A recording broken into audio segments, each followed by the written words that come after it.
Today we shall deal about impulse. What is impulse and what is the meaning of impulse?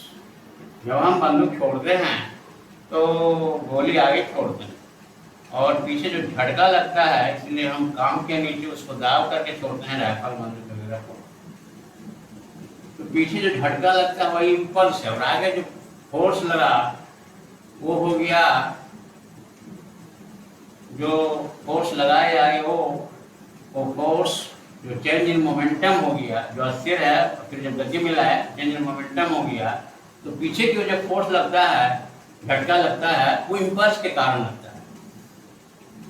तो जितने time के दरमियान या जितने टाइम ड्यूरेशन के दरमियान हमने गोली छोड़ा उतना ही टाइम ड्यूरेशन में हमें झटका लगता है।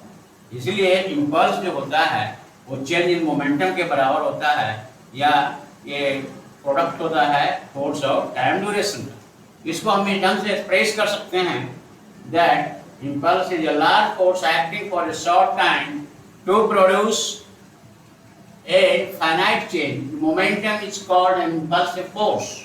It is a large force and acts for a short time.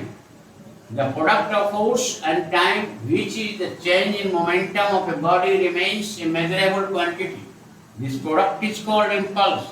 अगर हम कस के बंदूक को पकड़ना रहे हैं टांग के नीचे या राइफल को तो उस झटके से हम गिर भी सकते हैं, क्या कि वो फोर्स शॉर्ट ड्यूरेशन में काफी लार्ज लगता है। इसलिए जो मोमेंटम का वेग होता है ये संवेग हुआ और वो आवेग हो गया, तो इसलिए इम्पल्स जो हुआ वो चेंज इन मोमेंटम हो गया और इसका मैथमेटिकल वैल्यू हो गया force Guna time duration. Thus, impulse is the product of force and time duration, that is change in momentum. Now we can explain the theory of law of conservation of momentum on the basis of impulse.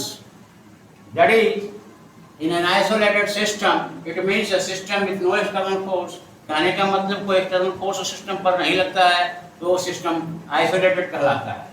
That is, natural forces between pairs of particles in the system can cause momentum change in individual particles, but since the natural forces for each pair are equal, कहने का मतलब each pair के लिए जो natural forces है वो बराबर होगा and एक दूसरे के अपोजिट होगा।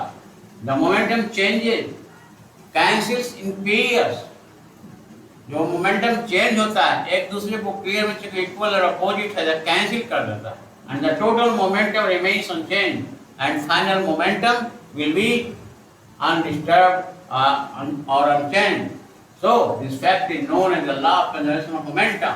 मतलब कोलिजन के पहले एंड कोलिजन के बाद जो मोमेंटम है वो दोनों कांस्टेंट रहता है, उसके बीच कोई अंतर नहीं रहता है।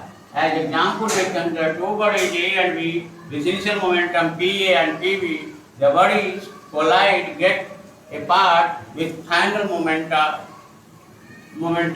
P dash and PB dash respectively by the second law FAB delta T, where FAB is the force in the direction from A to B, delta T is the time duration, then FAB delta T is equal to PA dash minus PA and FBA, B से A की ओर into delta T brought PB dash minus PB. So, for a common interval of time for both forces during its contact, since FAB बराबर है minus FBA by the third law, PA dash minus PA or minus PB dash minus PB. It means PA dash minus PB dash brought PA plus PB. It shows that the total momentum of the related system equals the initial momentum. कहने का मतलब कि collision के पहले जो initial momentum है वो हमारे फाइनल मोमेंटम के बराबर है आफ्टर कोलिजन।